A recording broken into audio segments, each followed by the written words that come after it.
Howdy everybody. I'm out here to do a little scything because we've had an explosive amount of growth. Now normally I want the sheep to come and eat as much of the grass as possible, but there's been so much growth that it's just not a good idea to let it go like this.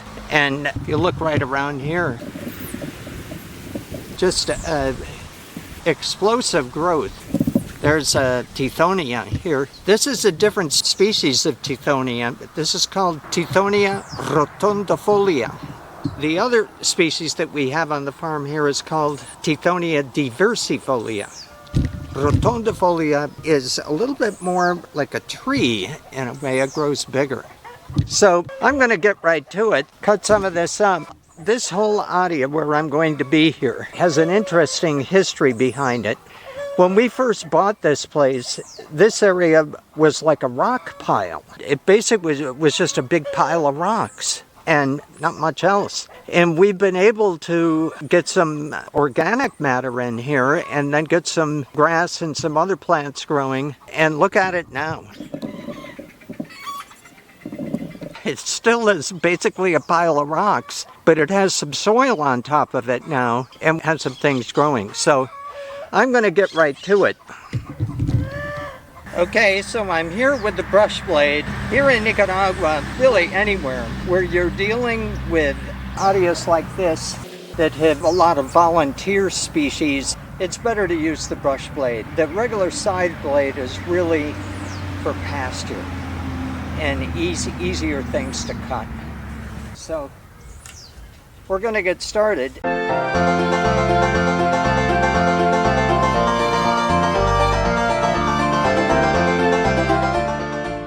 Now, as I've mentioned in other videos, you want to change your angle of approach as you're doing this. Don't just stand there and expect that it's going to work. Sometimes you have to change to be able to get the best angle to get the material.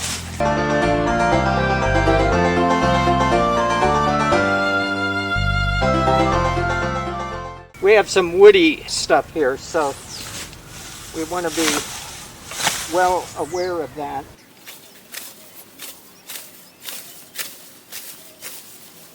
Now, another thing you want to be careful with are rocks. You want to avoid those as much as you possibly can because that's going to dull your blade. So you want to be on the lookout for things. A lot of woody material here, grass that has thick stems. There's more Tithonia in here. There's Lydicidia sepium. And right here, there's a lot of ants. I seem to have disrupted an ant house. And that, my friends, is a bad thing. When that happens, you need to move. Get out of the way, let them settle back down again. Because the ants here, and pretty much everywhere, will attack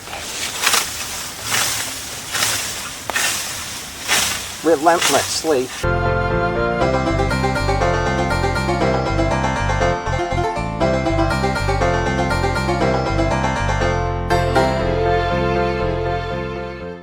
Now for this kind of work where you have a lot of trees in the way, you have a lot of other things that you're going to try to go around, you can't really use the hip motion with the scythe like you would do with an open field. You still try to do it, but it's more of an arm motion with the brush blade.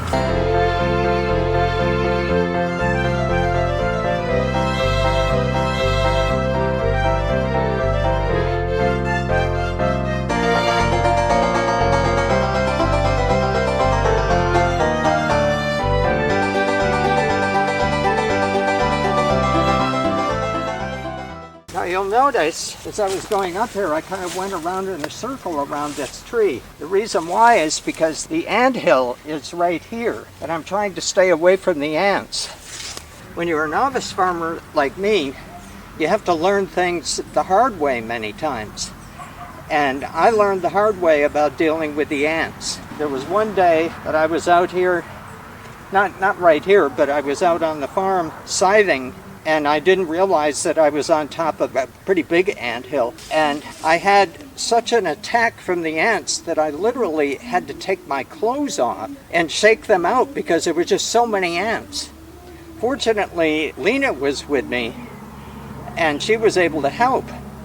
But it was a pretty harrowing experience. And after that, I learned to respect the ants.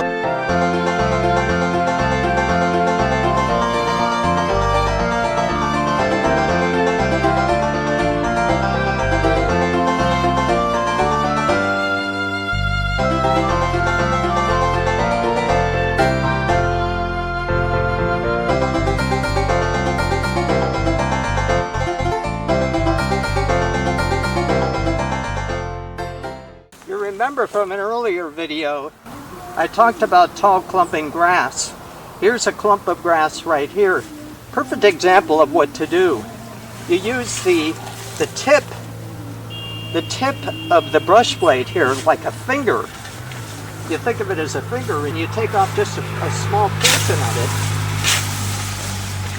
Go in, and suddenly this big clump of grass is history.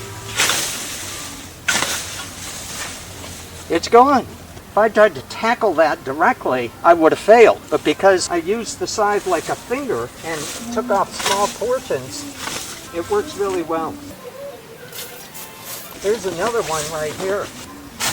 Again, I'm taking the small portions.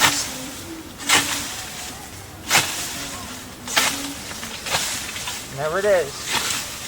It's done.